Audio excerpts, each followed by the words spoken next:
পৃথিবীর ময়দানে ফেরাউন চেয়েছিল যতগুলো দল আছে কাউকে কিছু বলবো না, শুধুমাত্র মুসা আলাইহিস সালামের যে অনুসারী যে দল, এই দলকে আমি ধ্বংস করে দেব। অবৈধ রাষ্ট্র হারিয়ে গেলে কি অবস্থা হয় টের পাচ্ছেন না? মাথা এখনো ঠিক হয়নি। এই জন্য গতকালকেও বলেছে আমি পদত্যাগ করিনি। পদত্যাগ করিনি এই ভিডিও কি বানানো নাকি? রাষ্ট্রপতি নিজেই বলছে উনি আমার কাছে পদত্যাগ পত্র জমা দিয়ে গেছে, আর আপনি বলছেন করেননি। এত লোভ আপনার ক্ষমতার। বোঝা যাচ্ছে গরু হারালে মানুষের মাথা যেমন খারাপ হয়ে যায়, আপনারও মনে হয় খারাপ হয়ে গেছে। এজন্য ওনার ছেলে পরশুদিন স্ট্যাটাস দিয়েছে আমার মার মাথা খারাপ, ওনার কথা আপনারা কিছু মনে করবেন না। তার আগের দিনে স্ট্যাটাস দিয়েছে জয় সাহেব, দেশের মানুষ আমার মাকে কুকুরের মতো তাড়িয়ে দিয়েছে। কি সুন্দর সুন্দর স্ট্যাটাস, সুবহানাল্লাহ বলেন।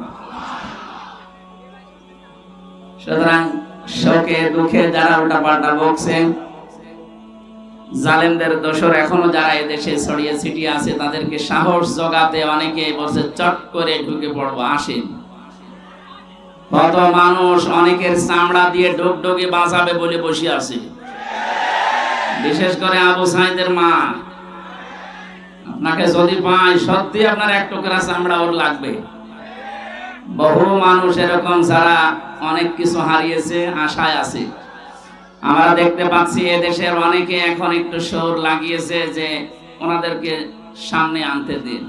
এটা কিন্তু একটা টোপ, ভুলেও আপনি টোপ গিলবেন না। যদি বাইরে আসেন, এই যে জনপ্রশাসন মন্ত্রণালয় যিনি কালকে ধরা পড়েছে, ও মনে করেছিল যে সব সহজ হয়ে যাচ্ছে, যেই বের হয়েছে দরবেশের মতো ধরা পেয়েছে। আশা করছি আপনি ভুল করবেন না।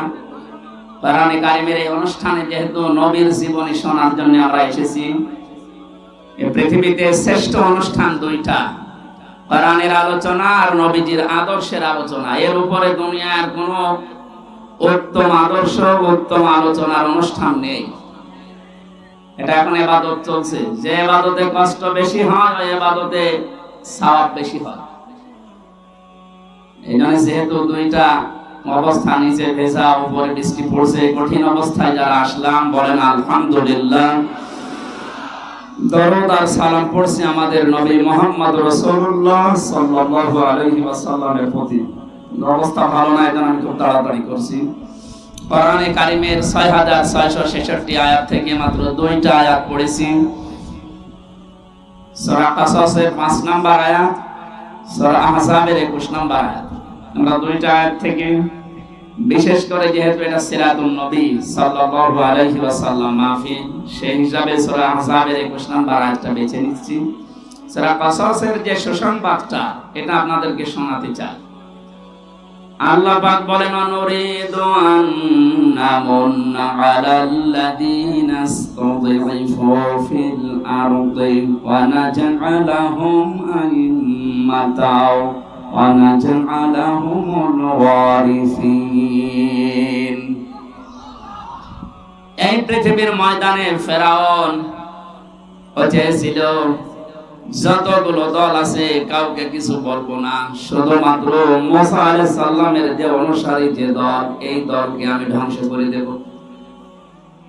হাজার হাজার বছর আগে ফেরাউন বুঝতে পেরেছিল এদেশে যেহেতু দল বিদলে বহু মানুষ বিভক্ত হয়ে আছে, কোন দলের দ্বারা তার ক্ষতি হওয়ার সম্ভাবনা নেই। একটা দলের দ্বারা তার ক্ষতি হওয়া, তার রাজত্ব, তার চেয়ার চলে যাওয়ার সম্ভাবনা আছে, সেটা মুসা নবীর দল। এই জন্য ওর বড় টার্গেট ছিল এই দলটাকে।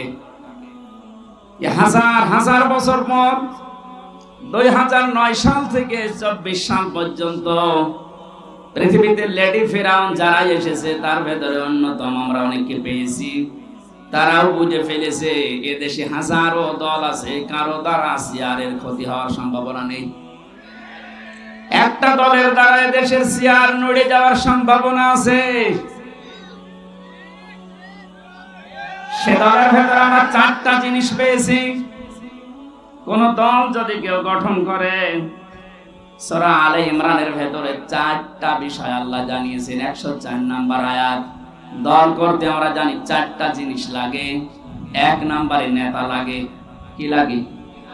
নেতা ছাড়া দল হয়? কোরআনে কারিমের জন্য বিশ্ব নবীকে আল্লাহ হে নেতা এই শব্দ বলে ডাক দিয়েছেন। ইয়াসিন।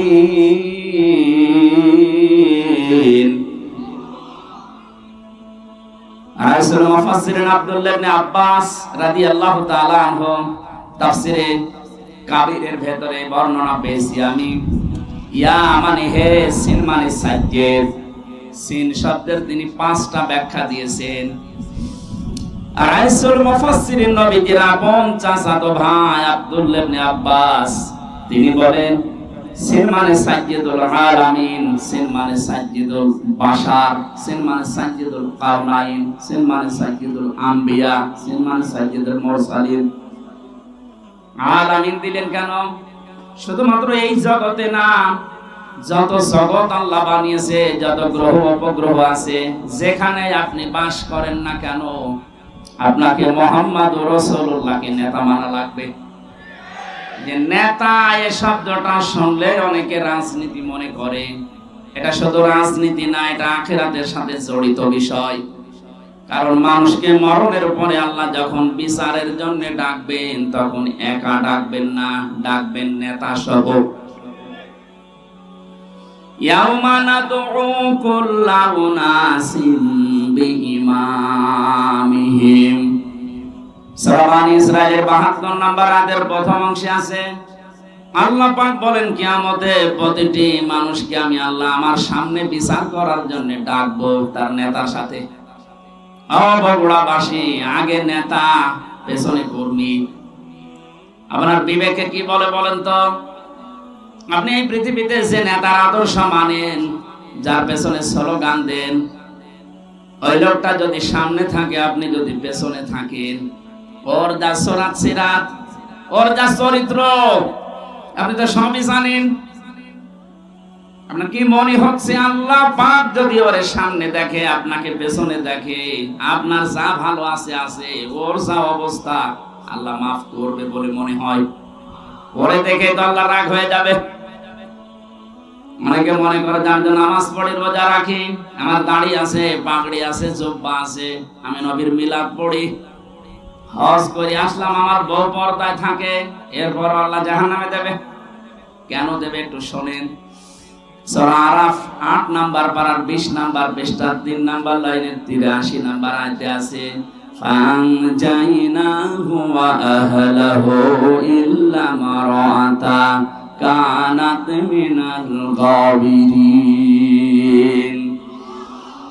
আল্লাহ পাক বলেন দুইজন ফেরেশতাকে আমি পাঠিয়ে দিলাম হযরত হুদ আলাইহিস সালামের জামানায়, দুইজনকে লূত আলাইহিস সালামের জামানায় আসরের সময় পাঠিয়ে বললাম আপনার উম্মতদেরকে নিয়ে আপনি এখান থেকে চলে যান।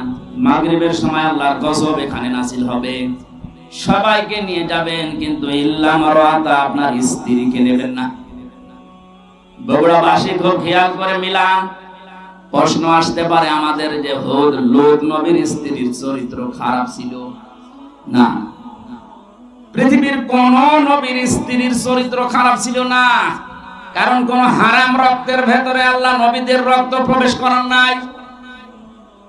কারণ প্রতিটি নবী এই পৃথিবীতে নেতা ছিলেন। নেতাদের চরিত্র যদি খারাপ হয়ে যায়, পেছনে যারা আসবে ওদের চরিত্র আরো খারাপ হবে। কোন নবীর রক্ত আল্লাহ হারাম রক্তের ভেতরে প্রবেশ করার নাই। অথচ পৃথিবীতে আমরা অনেককে দেখি বিশ্ব নেতা বলে দাবি করে, অথচ জন্মের ঠিক নেই। আপনারা আবার এই দেশে মনে করেন না, অনেক দেশে আছে। তাদের জীবনীগুলো পড়লে দেখা যায় বাবা এক ধর্মের, মা আর এক ধর্মের, জন্মের ঠিক থাকে কি করে? নেতা হওয়ার জন্য যে আদর্শগুলো 7টা পেয়েছি আমি আয়াতের তাফসিরে।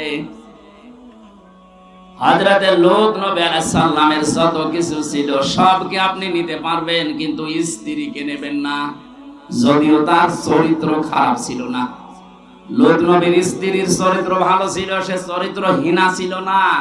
কিন্তু যখন আল্লাহ গজব দিলেন, তার স্ত্রীকে আল্লাহ ধ্বংস করে জাহান্নামে দিয়ে দিলেন। আমি একটা দুইটা না, যতগুলো তাফসীর আমার জীবনে দেখেছি সব মুফাসসির আয়াতের ব্যাপারে একমত। আমি এটা প্রথমে বুঝছিলাম না। জেলখানায় যাওয়ার পরে আপনাদের এই পাশের বিভাগ রংপুর বিশ্ব ইসলামী আন্দোলন বাংলাদেশ জামাত ইসলামের সহকারী সেক্রেটারি জেনারেল ছিলেন জনাব এটিএম আজহারুল ইসলাম। মাঝে মাঝে আমার কাছে বই পাঠাতেন। প্রোডাক্টিভ মুসলিম বলে একটা বই আছে, ওনার কাছে প্রায় ১৭ উপরে বই ছিল, কিন্তু হিন্দু কারারক্ষী এই কারণে ওনার কাছে বই থাকতে দিত। বই যদি কাছে থাকতে না দেয়, বাধ্য হয়ে যারা ইসলাম বোঝে, ইসলাম প্রচার করে, এরকম মানুষের কাছে পাঠিয়ে দিত। আমার সাথে যেহেতু পরিচয় ছিল, এই জন্য মাঝে মাঝে কারারক্ষীদেরকে বলতো হামসাকে বইগুলো দিয়ে আসো, যেন শেষ করে, করার পরে যেন বাইরে এগুলো প্রকাশ করে। তার ভেতরে এই তথ্যটা পেয়েছি আমি।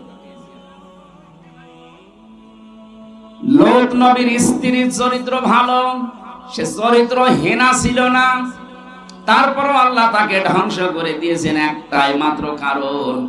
সব মুফাসসিররা জানিয়েছেন সে তলে তলে চরিত্রহীন লোকদেরকে সাপোর্ট করত। বগুড়াবাসী, আপনি এখান থেকে কিছু নেবেন না। আপনার চরিত্র ভালো, আপনি নামাজ পড়েন, রোজা করেন, আপনার বউ পর্দায় থাকে, কিন্তু এমন মানুষকে আপনি সাপোর্ট করেন যার চরিত্র ভালো না। এরকম মানুষ দেশে নেই। লূত নবীর স্ত্রীকে যদি আল্লাহ চরিত্রহীনদের সাপোর্ট করার কারণে জাহান্নামে দেয়, আপনাকে দেবে না মানে? এখানে যার পেছনে থাকবেন খুব খেয়াল করে, এটা দুনিয়ার বিষয় হলে আল্লাহর কসম আমি বলতাম না। এটা সম্পর্ক আখিরাতের সাথে। এই পৃথিবীর ময়দানে যার আদর্শ ঠিক নেই, নেতা ঠিক নেই, এ মারা যাওয়ার পরে কিতাবুল মুফরাদের ভেতরে হাদিস পেয়েছি, আলাদাবুল মুফরাদ, ও মরণের সঙ্গে সঙ্গে বিনা হিসাবে বিনা বিচারে জাহান্নামী। আমি আপনাদেরকে বাঁচাতে এসেছি। এখন যদি আপনি বাঁচতে না চান, যান আপনার বিবেকের উপরে ছেড়ে দিলাম। আমি দেখতে পাচ্ছি কোরআনের চোখ লাগিয়ে যে আপনি জাহান্নামে যাচ্ছেন। আসেন, ফিরে আসেন। এখনো পশ্চিম দিকে সূর্য ওঠে নাই, এখনো পর্যন্ত তওবার দরজা বন্ধ হয়ে যায়নি। ফিরে আসেন, এটা দুনিয়ার বিষয় না। বগুড়াবাসী বহু ভালোবাসি আপনাদের। এটা দুনিয়ার বিষয় না, এটা আখিরাতের সাথে সম্পৃক্ত। আপনি ধরা খাচ্ছেন। সাইয়্যিদুল বাশার আল্লাহ দিয়েছেন, সাইয়্যিদুল আলামিন দিয়েছেন। যদি বলেন আমি বগুড়ায় না, আমি কুষ্টিয়ায় বাস করি, কুষ্টিয়া কি পৃথিবীর ভেতরে না? শুধুমাত্র এই 228টা রাষ্ট্র নিয়ে পৃথিবী গঠিত। এখান থেকে আরো যত গ্রহ আছে, কেউ যদি বলে আমি মঙ্গল গ্রহে বাস করি, ওইটা কার? কেউ যদি বলে চাঁদের দেশে বাস করি, ওইটা কার? ওখানেও আপনাকে নবীকে নেতা মানা লাগবে। ইয়াতানাজ্জালুল আমরু বাইনাহুন্না, প্রত্যেকটি জায়গায় আল্লাহর বিধিবিধান নাজিল হচ্ছে ওই সৃষ্টি দেখে দেখে। কেউ যদি বিজ্ঞান মঙ্গল গ্রহে নিয়ে যে বলে আমি এখানে বাস করব, আমি আর পৃথিবীতে যাব না, আপনাকে ওখানে যতদিন বসবাস করবেন বিশ্ব নবীকে আদর্শ নেতা মানা লাগবে, মাস্ট বি। না মানলে আপনি জাহান্নাম। দল করতে প্রথমেই নেতা লাগে। আমাদের যে নেতা আমরা পেয়েছি, পৃথিবীর শ্রেষ্ঠ নেতা, এর চাইতে বড় নেতা দুনিয়ায় আছে আর? আমরা যাব চরিত্রে 2 নম্বরে লাগে। আমরা জানি সংগঠন। পৃথিবীতে বহু সংগঠনের নাম আমরা পেয়েছি।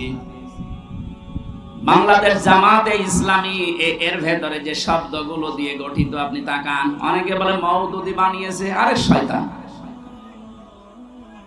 বানিয়েছে যে। আপনি লক্ষ্য করেন শব্দের দিকে, জামাতে ইসলামী, ইসলামের দল, এর চাইতে আর সুন্দর জিনিস কি থাকে? এই শব্দটা নেওয়া কোরআনে কারীমের সূরা আলে ইমরানের 104 নম্বর আয়াতের প্রথম অংশ থেকে। ওয়ালতাকুম মিনকুম উম্মাতুন, এই যে শব্দ থেকে 3 নম্বরে লাগে। আমরা দেখেছি প্রতীক লাগে। এই পৃথিবীর সর্বশ্রেষ্ঠ প্রতীক হচ্ছে দাড়িপাল্লা। আপনি বাংলাদেশের হাইকোর্টে যান, সুপ্রিম কোর্টে যান, দেখবেন একটা দাড়িপাল্লা টাঙানো আছে। কথা বলেন, কেন টাঙিয়েছে সরকার? এ বাংলার 18 কোটি মানুষকে বোঝাতে চায় যে বাংলাদেশের বগুড়া জেলার ম্যাজিস্ট্রেট কোর্ট, জজ কোর্ট থেকে যদি তোমরা ন্যায় বিচার না পাও, হাইকোর্টেও যদি না পাও, সুপ্রিম কোর্টে এসে দেখো দাড়ি পাল্লা টাঙানো আছে। এখানে পাল্লা একদিকে ঝুলে যাওয়া না, একেবারে সমান্তরাল। তার মানে সরকার বাংলার মানুষকে বোঝাতে চাচ্ছে যে এখানে আসলে ন্যায় বিচার পাওয়া যাবে। যে প্রতীক দিয়ে আমাদেরকে আপনি দেখাচ্ছেন যে এখানে ন্যায় বিচার কায়েম হয়, এই প্রতীকের মানুষগুলো যদি সত্যি সত্যি ওই জায়গায় যেতে পারে, ন্যায় বিচার কত প্রকার কি কি আপনি চোখে দেখতে পাবে।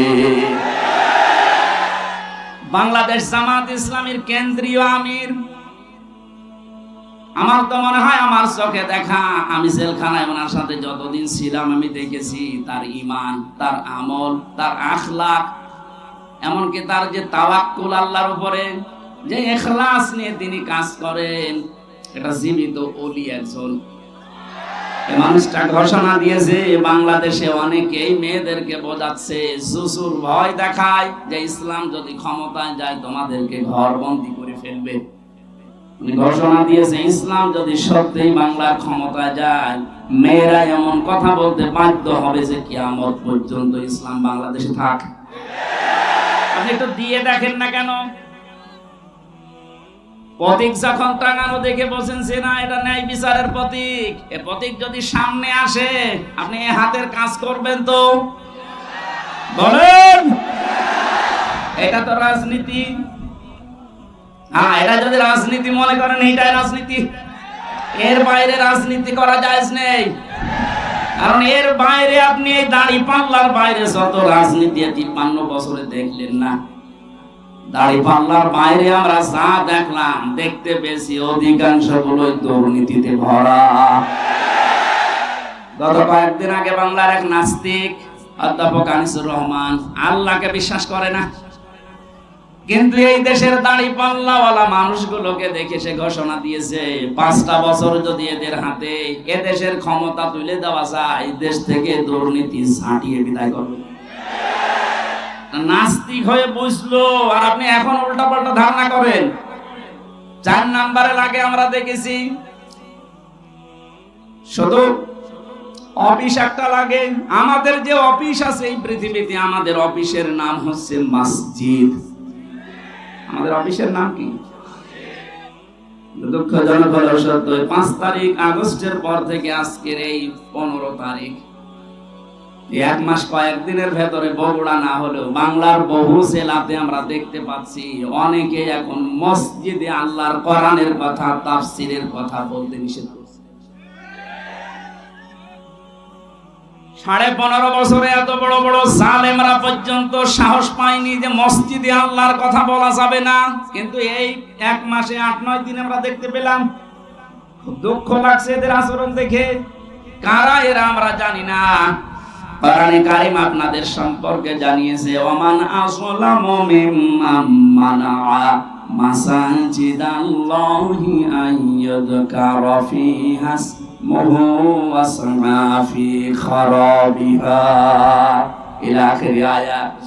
সূরা বাকারা প্রথম নাম্বার ১২ ১৭ নাম্বার পৃষ্ঠা ৪ নাম্বার লাইনের ১১৪ নাম্বার আয়াতের প্রথম অংশে আছে। তাফসীরে ফি জিলালিল কোরআনে মুফাসসির সাইয়্যিদ কুতুব রাহমাতুল্লাহ আলাইহি ব্যাখ্যা করতে গিয়ে লিখেছেন, আল্লাহ তাআলা বলেন এই পৃথিবীতে বড় জালেম যদি দেখতে চাও, আমি আল্লাহর দৃষ্টিতে সবচাইতে বড় জালেম ওই লোকটা যে লোকটা আল্লাহর ঘর মসজিদে তার কথা, তার আলোচনা, তার কোরআনের কথা বলতে নিষেধ করে বাধা দেয়। এখানে বড় জালেম আমরা দেখতে পাচ্ছি বিদায় নিয়েছে। কিন্তু এখন যারা আছেন এই জুলুমের নিজেকে জড়িয়ে আপনি বড় জালেমের খাতায় যাবেন না। আল্লাহর ঘর মসজিদ এই দেশে পৃথিবীতে আল্লাহর বান্দা যারা দাবি করে তাদের জন্য এটা অফিস। কথা বলেন, দল করলে যেমন অফিসে যাওয়া লাগে, আমরা এমন দল করি যে ৫ বার আমাদের আল্লাহর অফিসে যাওয়াই লাগে। না গেলে আপনি আর ও দলে থাকতে পারবেন না। সুতরাং আমরা যেটা বোঝাতে চাচ্ছি, নেতা এই শব্দটা শুধু দুনিয়ার সাথে যদি আপনি মনে করেন যে দুনিয়ার বিষয় নেতৃত্ব না, এটা আখিরাতের সাথে সম্পৃক্ত। আল্লাহ নিজে ডাক দিয়েছেন নবীকে, হে নেতা। এ শব্দ দুনিয়া আর কাউকে আল্লাহ দেননি। সুতরাং আল্লাহর ঘোষণা দেওয়া নেতা দুনিয়ায় কয়জন বলেন? তাকে বাদ দিয়ে যদি অন্য কাউকে আপনি নেতা মানেন, আপনি লিখে নিতে পারেন আপনি জাহান্নামী। সেই মহান নেতার আদর্শ শোনার জন্য সিরাতুন নবী দিয়েছেন। এই কিছুক্ষণ আগে দেখলাম মিলাদুন নবী পালন করার জন্য অনেকে মিছিল নিয়ে যাচ্ছে। আমি মিলাদুন নবীর বিরুদ্ধে না, কিন্তু শুধু মিলাদ নিয়ে কেউ যদি আনন্দে থাকেন, নবীর সিরাত আর আদর্শ আপনার কাছে যদি মুখ্য না হয়, আপনিও নবীর 400 নবীকে ভালোবেসেছে কম না। তারা নবীর মিলাদে খুশি ছিল। মিলাদ মানে জন্ম, মিলাদ মানে কি? এত বেশি খুশি হয়েছে আবু লাহাব, নিজের 2 আঙ্গুল দিয়ে যে মহিলা এসেছিল সুয়াইবিয়া, তাকে আজাদ করে দিয়েছে। যা আবু তালেবের জীবনী পড়েন, নিজের সন্তান আলীকে কাছে রাখতো না, ভাতিজা মুহাম্মদ রাসূলুল্লাহকে বুকে নিয়ে ঘুমাতো। এত বেশি ভালোবাসা দিয়েছিল এই 2 চাচা খালি নবীর জন্মে। কিন্তু নবীজি যখন বললেন ইয়া আম্মি আবি তালিব লা ইলাহা ইল্লাল্লাহ হাজ্জুল লাকা ইনদাল্লাহি ইয়াউমাল কিয়ামাহ, রাহুল বুখারী। ও চাচা, জোরে বলা লাগবে না, শুধু আমার কানের কাছে মুখটা নিয়ে আসতে গিয়ে বলেন লা ইলাহা ইল্লাল্লাহ, মুহাম্মাদুর রাসূলুল্লাহ বলার দরকার নেই, ওটা আমি নিজে জানি। আপনি শুধু আল্লাহর একাত্মবাদের ঘোষণাটা দিয়ে যান, জোরেও বলবেন না, আমার কানের কাছে মুখ নিয়ে একটু আমাকে শোনান, আমি সাক্ষী থাকি কিয়ামতের দিন আপনাকে আমি আল্লাহর কাছে ঝগড়া করে জান্নাতে দিয়ে দেব। পাশে দাঁড়িয়েছিল আবু সেহেল আর আবু লাহাব। আবু সুফিয়ান ডাক দিয়ে বলে নেতা পড়বা, এতদিন বাপদাদার ধর্ম অনুসরণ করলে এখন ভাতিজারে নতুন ধর্ম অনুসরণ করে গ্রহণ করে কলঙ্কিত হবা। মানুষ তোমাকে কাপুরুষ বলবে, ভীরু বলবে, বদনাম হবে তোমার। আবু তালেব ওই দিন বলেছিল মুহাম্মদ ভাতিজা আমার, আমি তোমাকে ভালোবাসি, তোমার জন্মের পর থেকে আমি খুশি, কিন্তু তোমার এই আদর্শটা আমি মানতে পারলাম না, তুমি আমাকে মাফ করে দিও। মাফ করার মালিক কি নবীজি না আল্লাহ? আরো জোরে বলেন। আমি সংক্ষেপ করছি এই কারণে, কারণ এই 2জন চাচার জীবনী আমি পুরা পড়েছি। নবীর জন্মে এত খুশি যারা ছিল, দেখলেন নাকি বললাম, কিন্তু 2জনই জাহান্নামী। 2জনে কি বলেন বলেন? একজনের পায়ের নিচে শুধু একটু ফিতা লাগিয়ে দেবে জাহান্নামের, মাথার মগজ পর্যন্ত টকবক করে ফুটতেই থাকবে। আর আবু লাহাব জাহান্নামী, এটা আল্লাহ কোরআনে কারিমে সূরা লাহাব তার নামে নাযিল করে জানিয়েছেন, সায়াসলা নারান যাতা লাহাব। বলেন নাউযুবিল্লাহ। বগুড়াবাসী সিস্টেম অপর পৃষ্ঠায় দেখুন, আরো 2জন চাচার নাম আমরা জানি, একজন হযরতে আমির হামজা আর একজন হযরতে আব্বাস রাদিয়াল্লাহু তাআলা আনহুমা। এই 2জন চাচা শুধু নবীর জন্মের সময় খুশি ছিল তা না, আমরা নবীর আদর্শ পেয়েও খুশি ছিল। একজন চাচা হযরতে আব্বাস নবীর আদর্শ পেয়ে খুশি, তার প্রমাণ তার মুখের কথা, মান যাকা তাকামাল ঈমান মা রাদিয়া বিল্লাহি রাব্বা ওয়া বিল ইসলামি দীনা ওয়া বি মুহাম্মাদির রাসূলিল্লাহ সাল্লাল্লাহু আলাইহি ওয়াসাল্লাম নাবিয়্যা ওয়া রাসূলা, রাহু মুসলিম। হযরতে আব্বাস বলেন, কেউ যদি ঈমানের স্বাদ পেতে চায়, সে যেন আল্লাহকে রব পেয়ে খুশি থাকে, ইসলামকে জীবন ব্যবস্থা পেয়ে খুশি থাকে, আর মুহাম্মাদুর রাসূলুল্লাহকে নবী এবং রাসূল স্বীকার করে খুশি থাকে।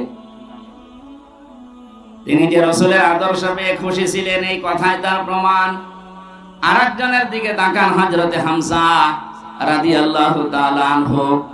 নবীদের আদর্শ মানতে গিয়ে নিজের শরীরকে উহুদের ময়দানে 70 টুকরা করেছেন, নবীর আদর্শ ছেড়ে দেননি। তার জীবনী পড়তে গিয়ে পেয়েছি হযরতে হামজাকে ওরা এত টুকরা করেছিল, লজ্জাস্থান পর্যন্ত কেটে বাঁধিয়ে দিয়েছে। শেষ পর্যন্ত বিভিন্ন জায়গায় পাহাড়ে লতা পাতা দিয়ে নবীজি তার লাশটা যখন ঢাকলেন, মাথা থেকে পা পর্যন্ত তার নিজের পাগড়ি দিয়ে ঢেকে দিলেন, পাহাড়ের লতা পাতা দিয়ে পায়ের শেষ অংশে ঢেকে দিলেন।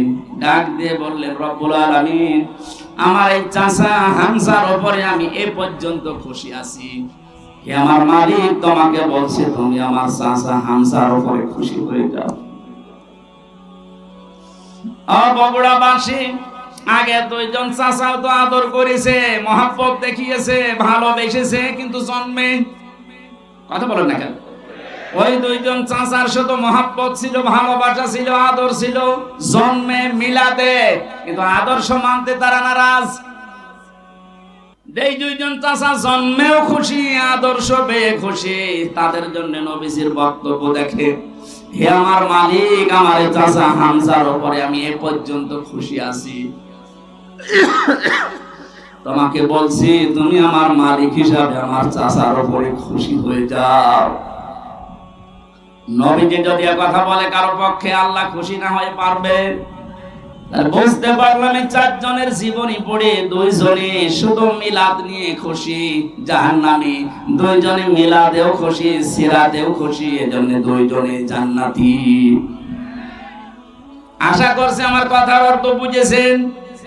এবার আসেন কেন বিশ্ব নবী মুহাম্মদুর রাসূলুল্লাহকে এই পৃথিবীর ময়দানে আদর্শ হিসাবে মেনে নেওয়া লাগবে। আমি 27টা কারণ পেয়েছি কোরআন আর সিরাতের কিতাবে, একটা একটা করে যে কয়টা বলা যায় দেখি। রব্বুল আলামিন বলেন, লাকাদ কানা লাকুম ফি রাসূলিল্লাহি উসওয়াতুন হাসানাহ ইলা আখির আয়াত।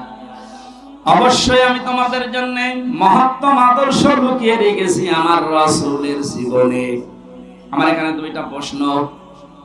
আল্লাহ পাক বিশ্বনবী মুহাম্মদ রাসূলুল্লাহর নাম জানতেন না? কথা বলেন না কেন?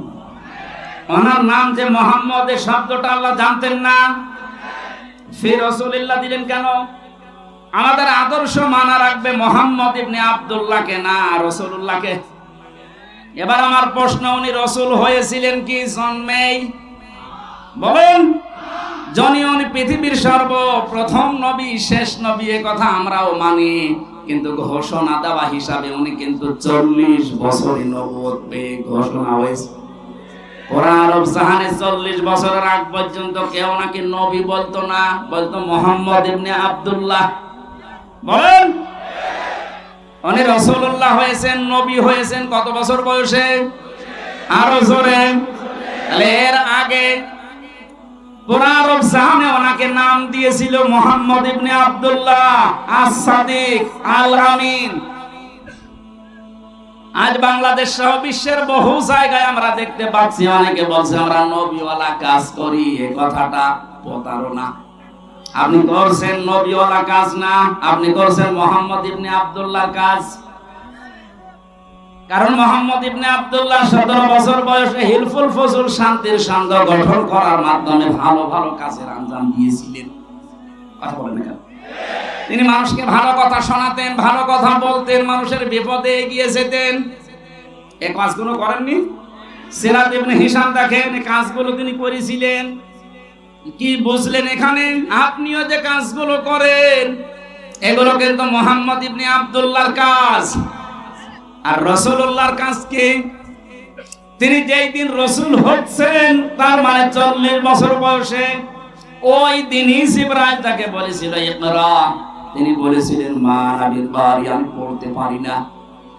3 বার বলার পরও যখন বললেন আমি পড়বো না, পড়তে পারি না, এত জোরে চাপ দিয়েছিলেন।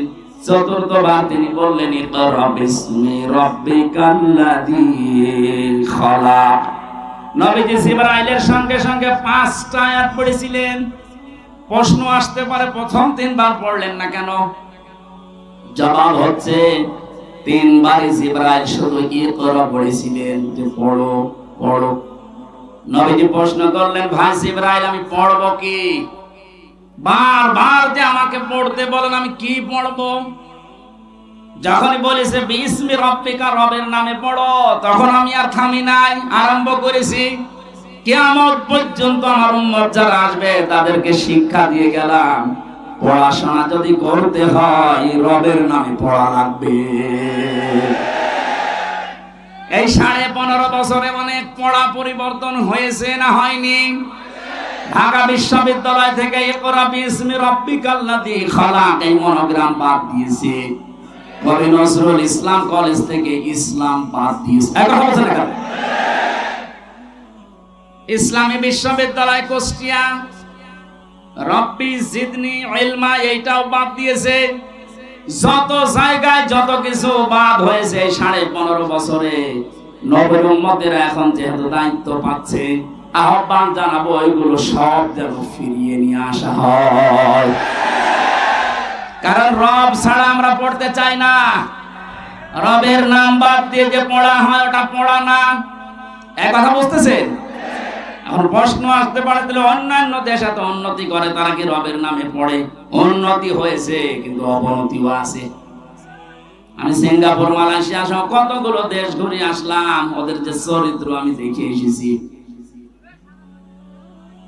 বাকি যে দেশগুলোর নাম বললাম না, ফ্রি সেক্সের দেশ, লেখাপড়া ওরা আমাদের চাইতে কম করে নাই। রাস্তার ধারে দাঁড়িয়ে মা বাবার সামনে জেনা করছে, এ কি মানুষ না কুত্তা? হ্যাঁ বলেন। রবের নামে যদি আপনি পড়াতে পারতেন, এখানে মা বাবা আর বড় ভাই যারা আছেন দায়িত্বে, আমি আপনাকে গ্যারান্টি দিচ্ছি 3টা বছর আপনি কোরআনের শিক্ষা সেখানে দেওয়া হয়, এই তালিমুল কোরআন অথবা এই যে ক্যাডেট মাদ্রাসা যাই বলেন, এখান থেকে 3টা বছর পড়িয়ে নেন। বাকি ওকে ডাক্তার বানাবেন, ইঞ্জিনিয়ার বানাবেন। যারা শাহাবুদ্দিন সাহেব ওনার ছেলেকে বানিয়েছে ইঞ্জিনিয়ার, আর একটা ইবনে সিনা। এইরকম আপনি তুলে দেন, কোনো অসুবিধা নেই।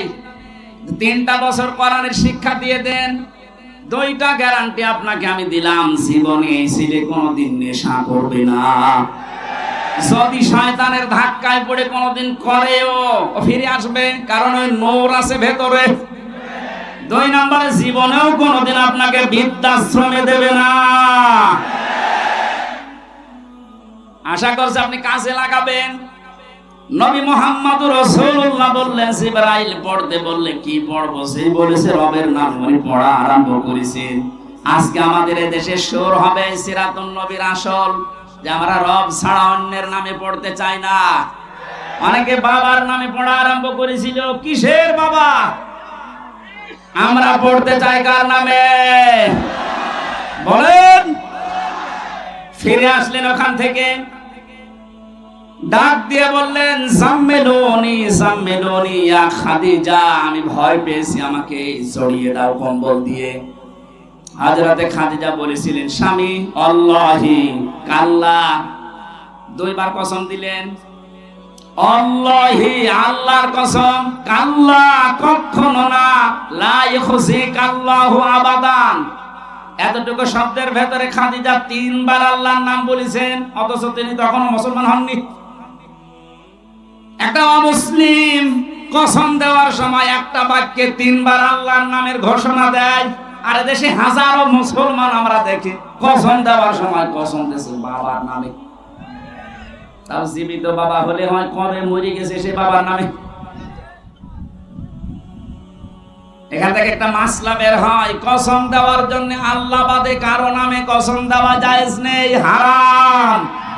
সুতরাং আল্লাহ বাদে কারো নামে আর কসম দেবেন বলেন? বিশ্বনবী এসে 5টা কথা শুনলেন খাদিজার কাছে। প্রথম নম্বরে বলেছিলেন, স্বামী আমার ভয় পাবেন না, আল্লাহ কখনো আপনাকে অপমান অপদস্থ ভয় দেখাতে পারে না, কারণ আপনি আত্মীয়তার সম্পর্ক ঠিক রাখেন।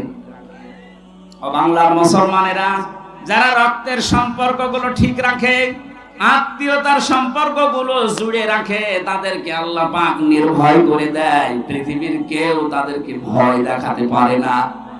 আর আমরা দেখি এগুলো যারা ঠিক রাখে না, তাদের মনের ভেতরে হাজারো অজানা ভয়।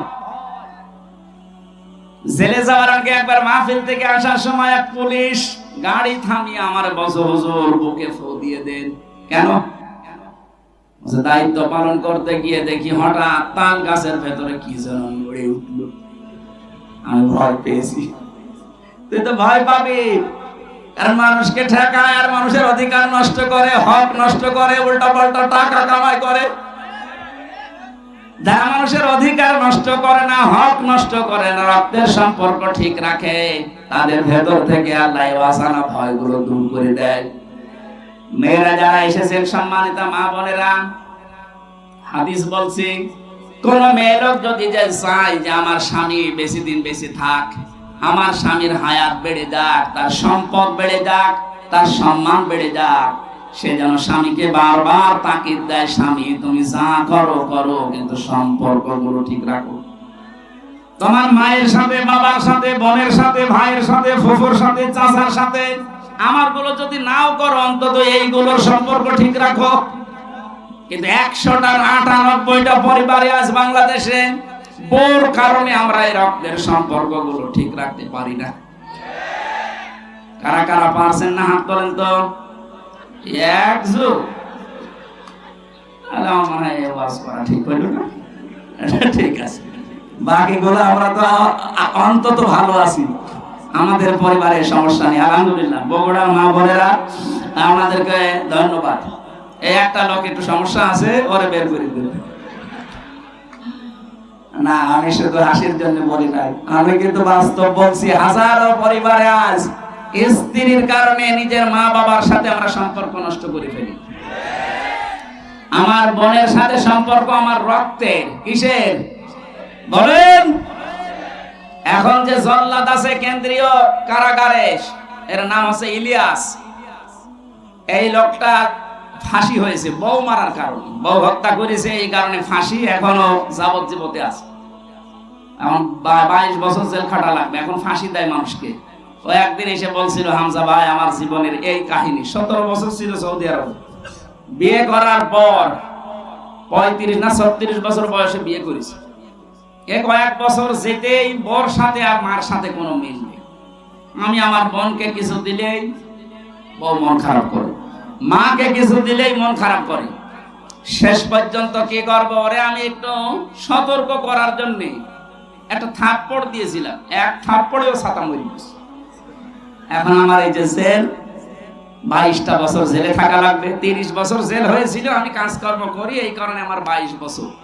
বলেন, একটা লোক ওইদিকে গেল 34-35 বছর, এদিকে 22 বছর, ওর জীবনে আর কি থাকবে বের হলে? ওকে খুব বড় অপরাধ করে গিয়েছে ছেলে। এই পারিবারিক জীবনের একটা ঠুনকো বিষয় নিয়ে এদের সম্মানিত মা বোনেরা যারা বিভিন্ন জায়গায় বসে শুনছেন, আপনি মনে করেন নামাজ পড়া, রোজা রাখা, কালো বোরকা পরে আমি বগুড়ায় ঘুরি, আমি জান্নাত যাব না? মানে জান্নাত আপনার কারণে আপনার এই স্বামী তার মা বাবার সাথে, তার বোনের সাথে, ভাইয়ের সাথে সম্পর্ক ঠিক রাখতে পারে না। আমি কি বেশি বলে ফেললাম? এই বগুড়ায় মনে হয় এখনো শুরু হয়নি, এগুলো কুষ্টিয়া চলছে। আশা করছি মা বোনেরা খাদিজার মতো আচরণ করবে, বলেন আমিন।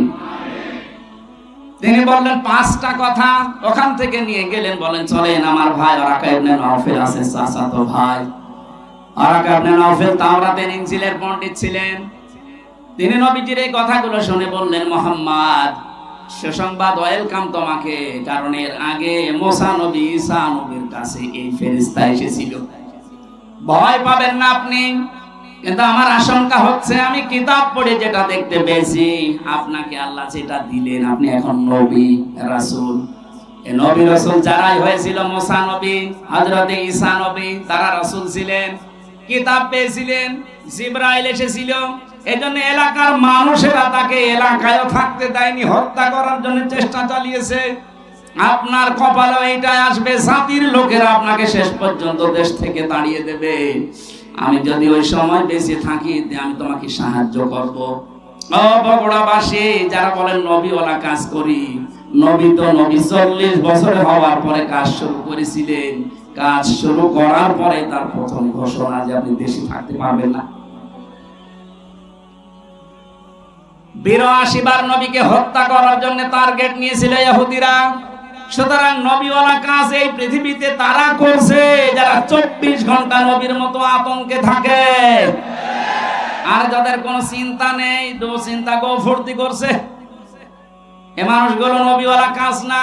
এদের মোহাম্মদ ইবনে আব্দুল্লাহর কাজ হচ্ছে নবীওয়ালা কাজ করতে হলে অবশ্যই 40 থেকে 63 এই 23 বছর অনুসরণ করা লাগবে। কথা বলে না কেন? এবার আসেন কেন করা লাগবে। এক নম্বরে বিশ্ব নবীকে উসওয়াতুন হাসানা এই শব্দটা আল্লাহ এমনি দেয়নি, দুনিয়ার কারো নামের আগে পরে এই শব্দটা আপনি দেখবেন না। ইব্রাহিম নবীর নামের আগে পরে আছে সেটা আলাদা বিষয়, কিন্তু মুহাম্মদ রাসূলুল্লাহকে দিয়েছেন আল্লাহ। আমি 27টা কারণ বলছি। এক নম্বরে বিশ্ব নবী মুহাম্মদ রাসূলুল্লাহর জীবনী আমাদের কাছে পরিষ্কার, এই কারণেই তিনি একমাত্র আদর্শ। দুনিয়ায় যার অনুসরণ আপনি করেন, কেউ বুকে হাত দিয়ে বলতে পারবেন না যে দেশে বঙ্গবন্ধু, জিয়াউর রহমান, মতিয়ার রহমান নিজামী, চরমনাই পীর, যারা জয় দলে আছেন, কেউ গ্যারান্টি দিতে পারবেন না যে আমার নেতার চরিত্র 100% পরিষ্কার। পারবেন না। অথচ নবীজি নিজে জানিয়েছিলেন, আমার স্ত্রীরা, হে আমার সাথীরা, হে আমার সাহাবীরা, দিনের আলোতে রাতের আধারে আমার ভেতরে যা দোষটি দেখতে পাও সব খুলে খুলে মানুষকে বলে দাও। এটা বলার মতো মানুষের পৃথিবীতে আমরা কাউকে পাইনি। কারো জীবনী আমাদের কাছে পরিষ্কারও না, কারণ সে ছোটবেলায় কি করেছে, কার মুরগি চুরি করেছে, কার কাঁঠাল চুরি করেছে আমরা জানি না। কথা বলে না কেন? অথচ তার 63 বছরের জীবনে আপনি একটা কলম লাগাবেন, সে জায়গাও পাবেন না। কি সুন্দর কথা আল্লাহ তার নামে দিয়েছেন, খুলুকিন আযীম। আযীম শব্দটা বিশাল শব্দ। আল্লাহ বলেন এই নামটা আমি শুধু মুহাম্মদুর রাসূলুল্লাহর চরিত্রে ব্যবহার করেছি। ইসমাইল নবীকে আমি একটা নাম দিয়েছিলাম, আমার নাম গোলামিন হালিম, আমার সহনশীল বান্দা। ইসহাক নবীকে আমি একটা নাম দিয়েছিলাম গোলামিন আলিম, আমার জ্ঞানী বান্দা। মুহাম্মদুর রাসূলুল্লাহকে যে নাম দিয়েছি এটা খুলুকিন আযীম, আমার মহান চরিত্রের বান্দা। কিয়ামত পর্যন্ত মানুষ কুল কিনারা পাবে না এর আদর্শ অনুসরণ করে। জোরে বলেন আল্লাহু আকবার। আমি যে কথাটা এ পর্যন্ত নিয়ে আসতে চাই, দুনিয়ায় কারো জীবনী আমাদের কাছে যেহেতু পরিষ্কার না, পরিচ্ছন্ন না, এজন্য একমাত্র আদর্শ আমরা কাউকে মানি না। আমরা মানি মাত্র মুহাম্মদুর রাসূলুল্লাহ সাল্লাল্লাহু আলাইহি ওয়াসাল্লামকে। দ্বিতীয় নম্বরে আমি পেয়েছি বিশ্বনবী আমাদের একমাত্র আদর্শ হওয়ার কারণে পৃথিবীর যত সম্পদ আল্লাহ দিয়েছেন তিনি ছিলেন শ্রেষ্ঠ সম্পদ। কি ছিলেন? সূরা ইউনূসের 58 নম্বর আয়াতে আল্লাহ তাআলা ঘোষণা দিয়েছেন, এই পৃথিবীতে যত নিয়ামত আমি তোমাদের জন্য দিয়েছি সর্বোত্তম সর্বশ্রেষ্ঠ সম্পদের নাম হচ্ছে মুহাম্মদুর রাসূলুল্লাহ। ফাবিযালিকা ফালিয়াফরাহু হুয়া খায়রুম মিম্মা ইয়াজমাউন। সুতরাং তোমরা যদি আনন্দ করতে চাও কারো আদর্শ পেয়ে, মুহাম্মদুর রাসূলুল্লাহর আদর্শ পেয়ে আনন্দ করো। দুনিয়ার শ্রেষ্ঠ সম্পদ এটা। জোরে বলেন আল্লাহু আকবার। 3 নম্বরে বেশি তিনি গোটা পৃথিবীর জন্য ছিলেন রহমত। যেখানে গিয়েছেন সেই জায়গা রহমতে ভরে গেছে। ওমা আরসালনাকা ইল্লা রাহমাতাল লিল আলামিন। আর রাহিকুল মাকতুমের ভেতরে আয়াতের ব্যাখ্যা পড়তে গিয়ে আমি পেয়েছি খাদিজাতুল কুবরা হযরত হালিমাতুস সাদিয়া বলেন, আমি যেখান থেকে কোলে নিয়েছি ওই জায়গা থেকে 6টা বছর আমি তাকে লালন পালন করেছি, কোনদিন অভাব কারে বলে আমি চোখে দেখি নাই। জোরে বলেন সুবহানাল্লাহ। 4 নম্বরে তিনি আমাদের আদর্শ, এটাই আমার আসল পয়েন্ট। এই পৃথিবীতে একজন মানুষকে শুধু অনুসরণ করলে, অনুকরণ করলে জীবনের গুনাহ মাফ হয়ে যায়, তিনি মুহাম্মদুর। পৃথিবীর কোন মানুষকে অনুসরণ করলে জীবনের গুনাহ মাফ হয় আমি কোরআনে পাইনি, শুধু একটা মানুষ। কুল ইন কুনতুম তুহিব্বুনাল্লাহা ফাত্তাবিউনি ইউহিব্বুকুমুল্লাহ ওয়া ইয়াগফির লাকুম যুনুবাকুম আল্লাহু গফুরুর রহিম। 5 নম্বরে পেয়েছি তিনি আমাদের জন্য আলো বা লাইট। আলো লাইট নিয়ে মানুষ যেমন চলতে ফিরতে সহজ হয়, বিশ্ব নবীর আদর্শ কারো কাছে থাকলে তার জীবন চলা আমার আল্লাহ সহজ করে দেয়। قد جاءكم আকুম মিনাল্লাহি নূরুন ওয়া কিতাবুম মুবিন। বলেন আল্লাহু আকবার। 6 নম্বরে পেয়েছি তিনি শুধুমাত্র আমাদের নেতা না, আদর্শ না, তিনি রাসূলদের নবীদেরও নেতা ছিলেন। আল্লাহ সূরা ইয়াসিনের ভেতরে দিয়েছেন ইন্নাকা লামিনাল মুরসালিন। জোরে বলেন আল্লাহু আকবার। 7 নম্বরে তিনি উন্নত চরিত্রের অধিকারী ছিলেন পৃথিবীতে। 8 নম্বরে তার বক্ষ ছিল উন্মুক্ত। নবীর উম্মত বলে আজ আমরা যারা দাবি করছে, অনেকের মন সংকীর্ণ। এটা একটু ভালো করে শুনে, আল্লাহ বলেন আলাম নাশরাহ লাকা সাদরাক, হে নবী আপনার সিনাকে আমি উন্মুক্ত করে দেইনি, আপনার বুককে প্রসারিত করি নাই। বাংলাদেশের এখন যে অবস্থা, এখন এই আয়াতটা মেনে নেওয়া আমাদের 100 দরকার। আজ আমাদের অনেকের মন সংকীর্ণ, ন্যারো মাইন্ডের আমরা না, বুক উন্মুক্ত করা লাগবে, প্রশস্ত করা লাগবে বুককে মুহাম্মদুর রাসূলুল্লাহর মতো। এই কথা বলেন না কেন? এত বড় বড় অপরাধীকে যদি আল্লাহর নবী মাফ করে নিজের বুকের কাছে নিতে পারেন, যেটার আদর্শ ডাক্তার শফিকুর রহমান দেখাচ্ছে, তার মতো অত্যাচারিত নির্যাতনের শিকার তো আপনি হননি। তার ছেলে এখনো ছেলে, তার স্ত্রী অসুস্থ, তারপরে কঠিন পরিস্থিতিতে যদি তিনি উদার হয়ে সব ক্ষমা করে দিতে পারেন। আমাদের ছোটখাটো ভাইরা অনেকে ভুল করেছিল, 15 বছরে অনেক মানুষ তাদেরকে উল্টা পাল্টা নামে ডাকছে। আমার বিশ্ববিদ্যালয়ের বড় ভাই, এ নাটোরের সন্তান, মাওলানা আব্দুল বারী রশিদি, আপনাদের বগুড়াতে এখন থাকে। ওনার জীবন চরিত্র নিয়ে অনেকে আমার কাছে মেসেজ পাঠায় যে উনি বাতিলের সাথে হাত মিলিয়ে এই কাজ করেছিল। আরে ভাই, বাস্তবতা, স্থান, কাল, পাত্র ভেদে কাজ করা লাগে। আমাদেরকে যারা দায়িত্ব দিয়েছিল জেলখানার ভেতরে, ওরা মানুষ নামে জানোয়ার ছিল। আমরা যদি ওই আচরণ ওই সময় করতাম তো দুনিয়ায় আর বের হতে পারতাম না, ওখানে মরা লাশ হয়ে বের হতাম। এদেশে বহু জায়গা এরকম ছিল যেখানে স্থান, কাল, পাত্র ভেদে বাস্তবতার নিরিখে মিশা লেগেছিল। বাড়ি ভাই যদি ভুল করেও থাকে, উনি আল্লাহর কাছে জবাব দেবেন। ওনাকে বুকে টানতে আপনার এত উল্টা পাল্টা ফতোয়া আসে কোত্থেকে? উনি বিশ্ববিদ্যালয়ের সাংস্কৃতিক সম্পাদক ছিলেন ইসলামী ছাত্র শিবিরের। ওই পর্যায়ে না গেলে ওনার এমনি চেহারা দেখে দিয়েছিল। মানুষের মনের খবর যেহেতু আল্লাহ জানে, কি উদ্দেশ্যে কি করেছিল সেটা আল্লাহ জানে। মানে একটা মোনাজাত করেছিল, ওইটা নিয়ে আপনি ফতোয়াবাজি করেন, আপনার জীবনে ভুল নেই।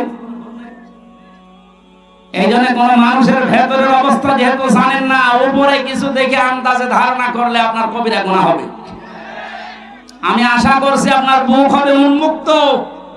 আপনি রাসূলকে সিরাত শুনতে এসে তার আদর্শ মানার জন্য বসে আছেন, আর আপনার মন এখনো পর্যন্ত ন্যারো মাইন্ডের হয়ে বসে আছে।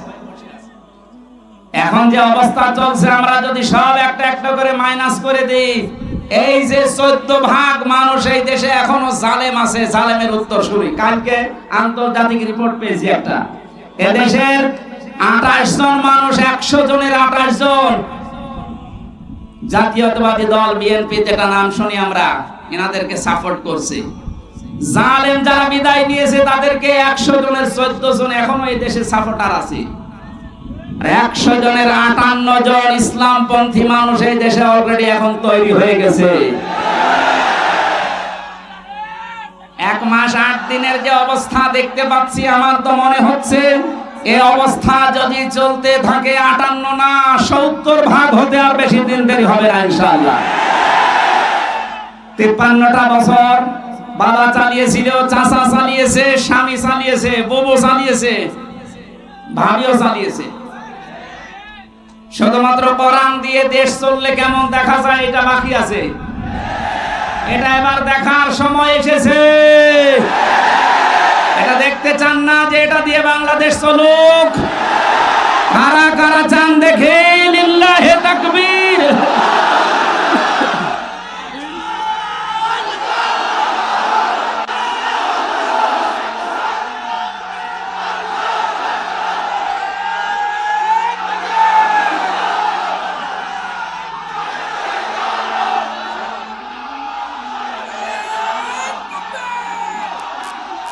সম্মানিত ভাইরা, আমি যতগুলো নোট করেছিলাম এত কয়েক ঘন্টা লাগার কথা, 27টা কেবল চলছে, 7টা। এখন পুরাটা বলতে গেলে আপনাদের এখন মাগরিবের আজান হবে, এরপরে আজকে আমার সিরাজগঞ্জে মাহফিল আছে এসার পরে। এই মাহফিলটা আসলে আব্দুল বজলুর রশিদ মিয়া আমার চাচা জোর করে নিয়েছে। আমার যেহেতু মাহফিল আজকে 2টা ছিল, আর আমি পারছি না, কারণ ভেতরে থেকে যা খাওয়িয়েছে ওরা, আমিও পারি না, আপনারাও ছাড়েন না, আল্লাহু আকবার এরকম হয়ে যাচ্ছে। আমার একটু বাঁচিয়ে রাখেন, যে গরু দিয়ে চাষ করে খাবে, গরু যদি মরে যায় অন্তত আমার একটু ছাড় দেন, আমি পুরাটা শেষ করতে পারলাম না। আগামীতে কোনো জায়গায় আব্দুল বারী রশিদি, আব্দুল সালাম যুক্তিবাদী, এদের মাধ্যমে কয়েকটা মাহফিল নিয়েছি আপনাদের আশপাশে, যেখানে আসবো ইনশাল্লাহ ওখানে একটু আগে আগে তুলে দেবেন, কথা বলবো। আজকের মতো মাফ চেয়ে বিদায় দিচ্ছি। সভাপতি সাহেব একটু সালাম দেবেন, এরপরে মোনাজাত করে আমরা বিদায় নিব।